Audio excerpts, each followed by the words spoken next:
정치쇼 2부 복잡하고 어지러운 정치권 이슈를 작두처럼 한 번에 일도양단해드리는 판관 조청천 시간. 더불어민주당 죄송합니다. 더불어민주당 조응천 의원 나왔습니다. 안녕하세요. 예, 안녕하세요. 요거부터 좀 보겠습니다. 최근 가장 큰 현안, 이 감청이요, 도청, 네. 미국 CIA 우리 대통령실 도청 문제, 이게 미국에서는 항상 이렇게 해왔다. 이 얘기를 앞서 전문가 인터뷰에서도 얘기를 하고, 어제 저 여야 의원 인터뷰에서 얘기를 좀 다 하던데, 대통령실 근무하셨죠? 아, 청와대 근무하셨죠? 국정원 파견도 네. 근무하셨죠? 네. 그럼 우리나라에서 가장 보안이 센 기관 다 근무하신 거잖아요. 네. 국정원 근무하실 때, 청와대 근무하실 때, 그때도 미국 CIA에서 우리를 들여다보고 있지, 이런 거 좀 인식하고 계셨어요? 그건 뭐 항상 상수로 두고 거기에 대비를 해야 되죠. 상수로 두고, 예. 미국이란 나라가 뭐 적대국은 말할 필요도 없고 동맹국에 대해서도 항상 그 정보 수집을 위해서 노력을 하는데, 휴민트뿐만 아니고 시긴트를 통해서 정보 수집을 많이 하고 있다는 건 뭐 널리 알려진 사실이니까요. 예. 그리고 2013년도 에드워드 스노든의 폭로에 의해 가지고 뭐 많은 부분이 그때 밝혀졌었고, 우리나라에 관한 부분도 나왔었고, 냉전 시대 때 에셜론이라는 게 있었잖아요. 예. 그게 뭐 정말 전 세계적인 통신 감청 네트워크였는데, 그 이후에 2007년도부터 프리즘이란 걸로 이제 이게 진화 발전을 했거든요. 예. 이게 역시 스노든에 의해 가지고 폭로가 됐는데, 또 미국이 지금 띄우고 있는 정보 첩보 위성이 꽤 있습니다. 예, 뭐 운영할 수 있는 수단은 무척 많다고 봐야 되고, 뭐 심지어는 마크롱까지도 감청돼 가지고 메르켈이 21년도에 뭐 오바마 대통령한테 뭐 엄청나게 그때 뭐 항의를 하고 뭐 그런 일도 있었고요. 우리나라도 1976년도 때 박정희 대통령, 예, 그때 있었다고 하죠. 그때 뭐 저 코리아 게이트 예. 그때 뭐 우리나라를 대놓고 감청한 게 나와가지고 박정희 대통령이 엄청 그 격분을 한 적이 있죠. 그럼 국정원이나 청와대 근무하실 때는 이런 사례들은 있었나요? 실제로 뭐 감청이 돼가지고 뭐 국정원이나 청와대에서 막으려고 했다든지 뭐 그런 알려지지 않은 비화들. 아유, 평소에 이런 게 뭐 늘상 밝혀지고 그러면 그건 그렇겠네요. 예, 실력이 없는 거죠. 네. 예. 알겠습니다. 자, 일단은 저 대통령의 미국 국빈 방문 앞둔 시점이라서 좀 곤혹스럽긴 하겠지만, 우리 대통령실의 반응을 보면 사실 확인부터 하고 필요하면 합당한 조치를 요청할 계획이다, 이렇게 밝혔습니다. 대통령실이 어떻게 이걸 대응해야 된다고 보세요? 어쨌든 지금 한미 정상회담이 목전에 다가왔기 때문에 예. 한미 동맹 복원 혹은 강화, 이걸 외교의 최대 수건 사업이고 치적이라고 지금 내세우고 있지 않습니까? 근데 이 문제를 너무 추궁하고 따지고 미국에게 뭐 재발 방지 사과 막 이렇게 막 하는 게 과연 한미 동맹 복원이라는 그 방향과 궤를 같이 하느냐, 아마 그렇게 보지 않는 것 같아요. 예. 그러니까 우리가 보기에는 왜 이렇게 좀 뜨뜻미지근하냐,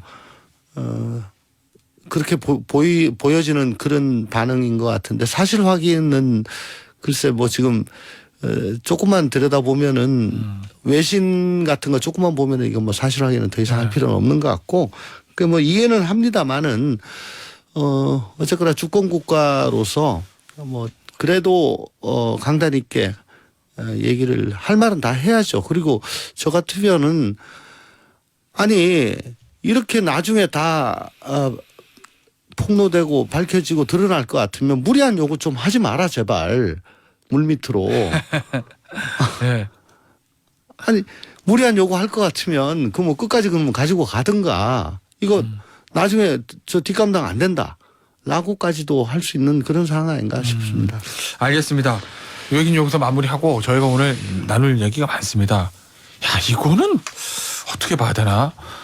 부산 횟집. 예. 뭐 횟집 이름 나왔으니까 그냥 다 얘기할게요. 일광수산인가? 일광횟집? 네. 예. 요 사진 논란이 좀 있습니다. 네. 야권 성향의 유튜브에서는 이거 뭐 친일 행보 아니다. 뭐 이렇게 얘기하고 네. 국민의힘 쪽에서는 강하게 반박하면서 네.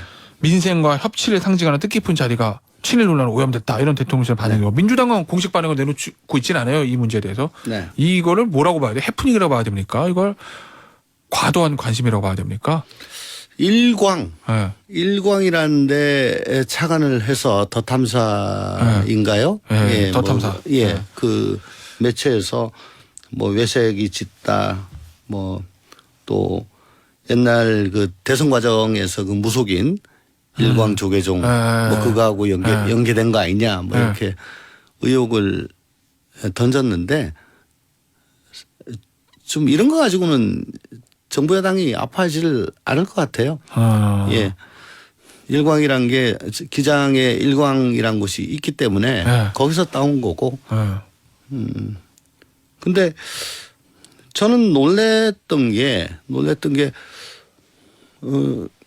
일반 시민이 대통령을 이렇게 줌업해 가지고 사진을 찍은 거잖아요. 네. 그것도 대통령보다 좀 더 높은 곳에서.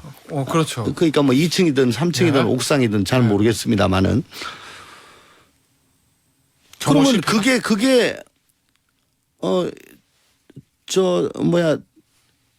우리 이준석 대표 같으면 경호상 어쩔 수 없이 도의를 했다 할 수밖에 없다라고 얘기를 네. 했는데 만약에 그게 시민이 들고 있던 게 카메라가 아니고 총기였다면 어떻게 하겠습니까? 그럼 대형 사고죠. 그렇죠. 네. 그러니까 대통령 임석 행사에는 항상 그 전에 주위에 건물 옥상이라든가 창문 같은 걸 다 점검을 하고 대통령이 노출될 곳은 다 막아요. 네. 근데 이건 그대로 노출이 됐잖아요. 그러니까 이건 경호상 도열을 하는 게 맞다. 저는 그 동의하지 않고 명백한 경호 실패다. 도열에서 대통령 한 사람씩 악수하면서 하는 그 장면들은 네. 그러니까 대통령이 꽤 긴 시간 동안 노출이 되게 하는.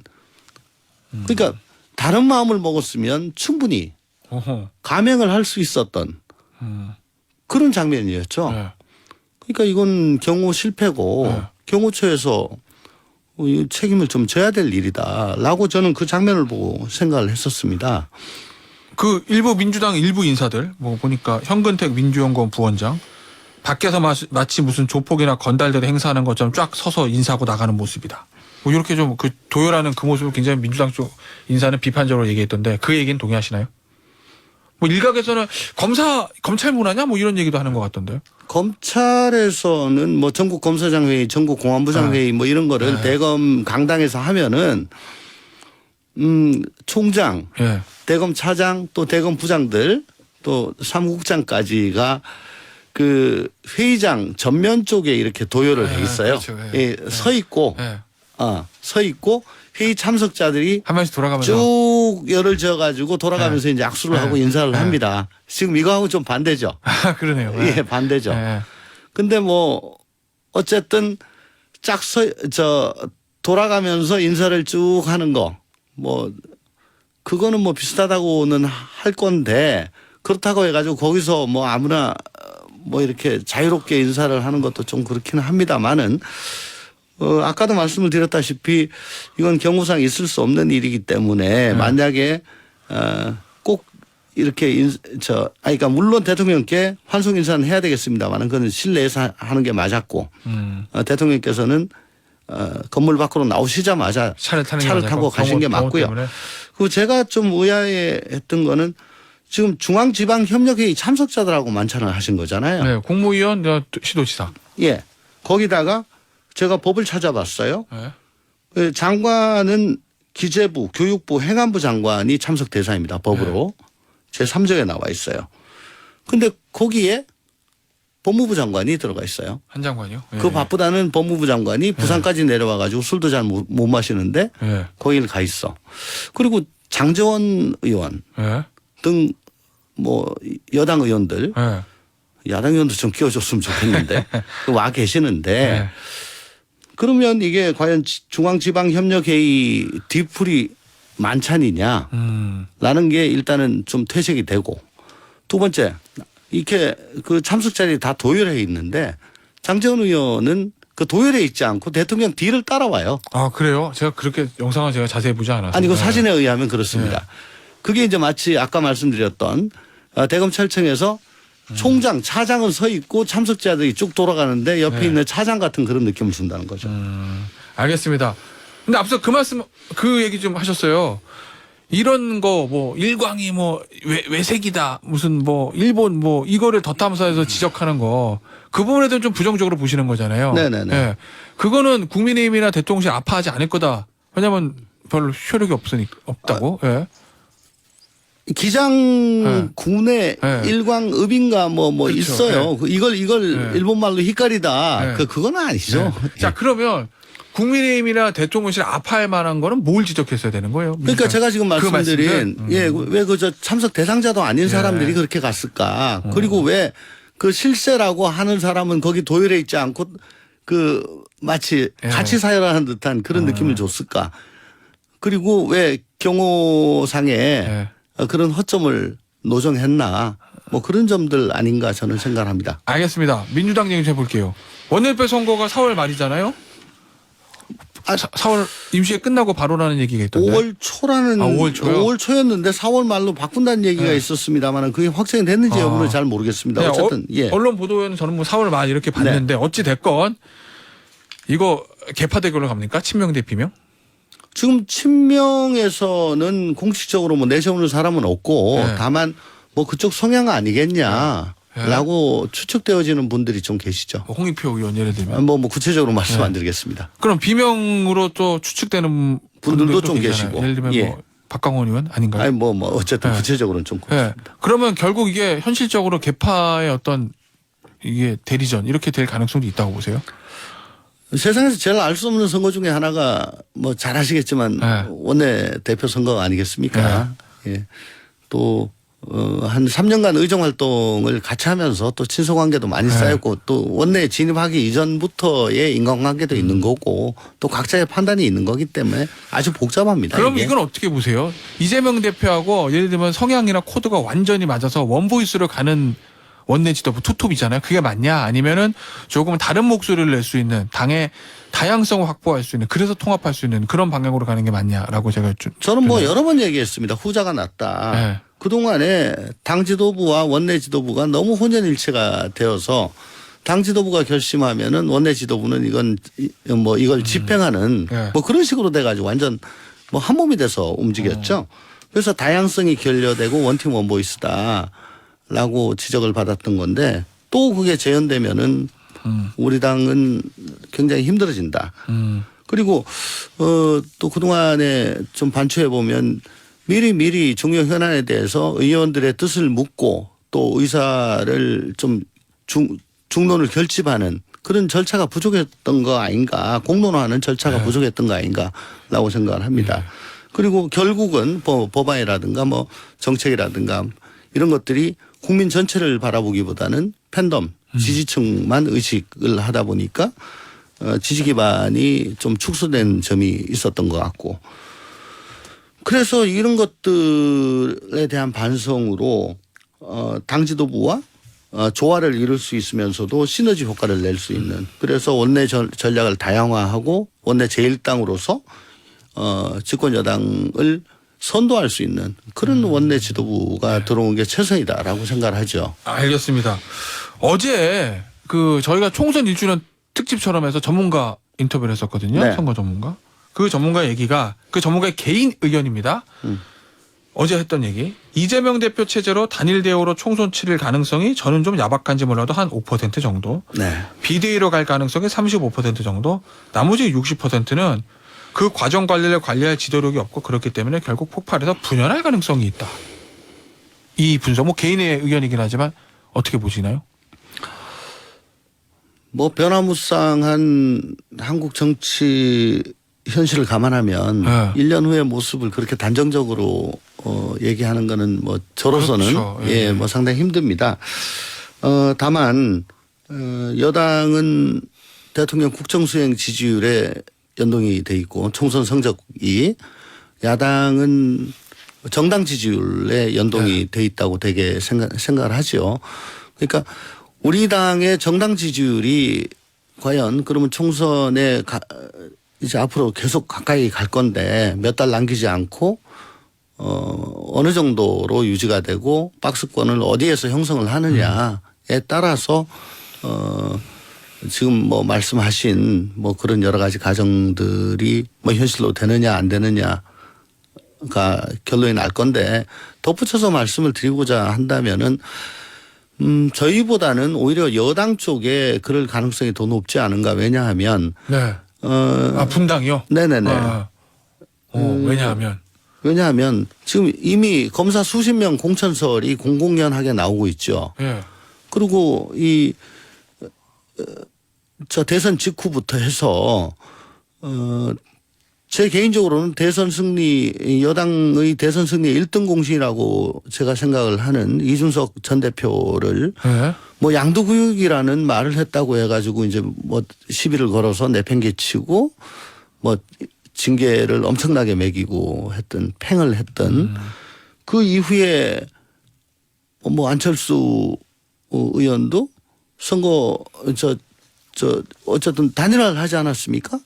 안윤연대, 윤한연대 얘기했다가 뭐 정말 더 이상 그 얘기 꺼낼 수 없을 정도로 망신을 당했고요.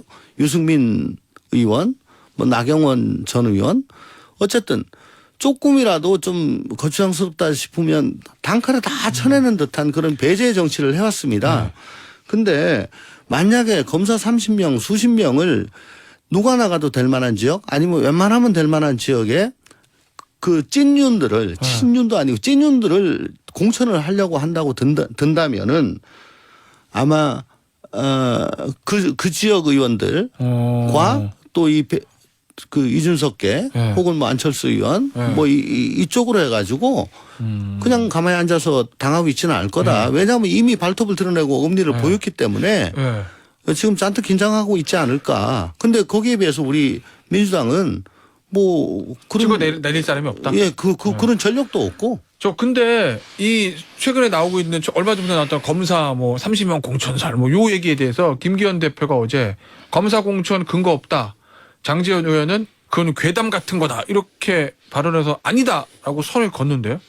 김기현 대표께서는 진심이시겠죠. 그렇지만 지금 김기현 체제가 된 후에 한 달 동안 국힘의 정당 지지율은 계속 우하향으로 내려가고 있습니다. 그리고 김기현 대표의 리더십이 자기 자신이 발휘하는 리더십이 아니고 어차피 용산에서 빌려온 거잖아요. 그렇기 때문에 자생력이 지금 부족한 상황에서 정당 지지율이 계속 받고 있고 호재가 없고 거기다가 저 정광훈 목사 같은 악재를 제대로 처리하지 못하면 그러면 과연 지금 그 호언하신 검사 공천 없다라고 호언하신 그 약속을 지키실 때까지 대표에 계시겠느냐라고 하는 거는 뭐 전부 다 퀘스천 마크를 붙일 겁니다. 알겠습니다. 요 얘기 좀 해보죠. 야당에서 야당목 방통위 상임위원으로 최민희 전 의원을 임명을 했습니다. 거기에 대해서 여당 쪽에서 굉장히 반발이 있어요. 여당의 반발의 내용은 선거법 위반, 허위사실 유포 혐의로 선거법에서 유죄받았다. 당선 무효형이었던가요? 예, 그 정확한 벌금형의 수재 확인해 보겠습니다. 어쨌든 허위사실 유포로 선거법 위반 유죄를 받았다는 거, 그리고 가짜뉴스를 생성하는 사람이다라는 게 이제 여당의 주장입니다. 벌금 150만 원이니까 당선 무효형 맞네요. 여당의 주장은 가짜뉴스를 생성하는 사람이다. 요 얘기인 거고. 야권 성향으로 알려진 최승호 전 MBC 사장도 최민희 전 의원에 대해서 민주당 스피커 역할을 했기 때문에 방통위 상임위원으로 부적절하다. 이렇게 지적들 하긴 했는데 여기에 대해서 여당은 대통령에게 이거 임명을 거부해야 된다. 이거를 요청할 것처럼 얘기는 나오고 있잖아요. 이거 어떻게 풀어야 됩니까? 제가 아는 한은 대통령에게 임명을 거부할 그런 권한이라든가 프로세스는 법에 예정되어 있지 않은 걸로 알고 있어요. 그래요? 근데 그러니까 법에는 대통령 방통위원 5명인가요? 중에 대통령 임명 몫이 위원장 포함해서 2명이 있고 국회 임명 몫이 야당 2명, 여당 1명 이렇게 5명으로 돼 있습니다. 국회 추천은 3명인데 그중에 야당이 추천한다. 예. 그리고 대통령은 임명한다. 예. 라고만 돼 있습니다. 아, 그래 거부할 수가 없다. 법상으로. 예, 법상은 거부할 수가 없고 예. 지금 뭐 선거법 위반이다 어쩌다 뭐 야당 스피커다 그거는 예.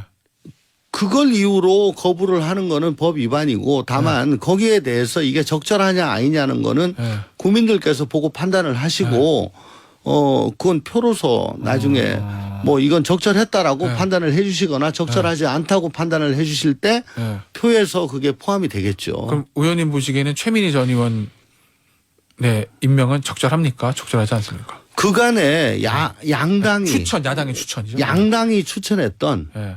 이게 국회에서 추천을 하기 때문에 어차피 정파성을 띠신 분들이 방통위원으로 가셨습니다. 계속. 그래서 그런 히스토리가 계속 있어 왔는데 지금 갑자기 와가지고 지고지순한 분들만 가셨던 것처럼 네. 뭐 그렇게 주장하는 거는 조금 낯섭니다. 아, 그러면 어쩔 수가 없다. 야당 입장에서 어차피. 그러니까 법에서 지금 이거 거부할 절차가 없는 걸로 저는 알고 있어요. 알겠습니다. 이낙연 대표 귀국한 참에 모임이 있다고 하던데 거기 가셨었나요? 전 그쪽 계열이 아닙니다. 예, 이낙연 대표가 한 30초 남았어요. 새로운 어떤 야권의 구심점이 될 가능성이 있다고 보세요? 글쎄요. 지금 어쨌든 우리 주류는 이재명 체제로 총선 치르자는 게 그 대세 아닙니까? 예. 근데 이 상황에서 뭐 포스트 이재명 뭐 얘기하는 거는 이재명 비토로 치부할 거거든요. 예. 그리고 지금 상치르러 오신 분인데 그분한테 뭐 이낙연 대표 구원 등판 가능성 뭐 이렇게 하는 건 너무 섣부르고 지금은 그렇지만 향후에는요? 다이내믹 코리아에서 그걸 뭐 어떻게 알겠습니까? 알겠습니다. 그럼 민주당 지지율은 앞으로 어떻게 될 거로 보세요? 이재명 대표 재판 과정 연동이 될 거로 보십니까? 연동이 되죠. 그렇지만 또 하나의 변수는 네. 윤석열 대통령 용산이 어떻게 하느냐. 뭐 지금처럼 더 이상 못할 수가 없기 때문에 앞으로 더 어떻게 하는지 참 뭐 별로 기대도 안 합니다만은 계속 이런 식으로 하면은 재판 연동이 되긴 되겠습니다만은 그게 상당히 흡수가 되겠죠. 알겠습니다. 여기서 마무리하도록 하죠. 지금까지 더불어민주당 조응천 의원이었습니다. 감사합니다. 감사합니다.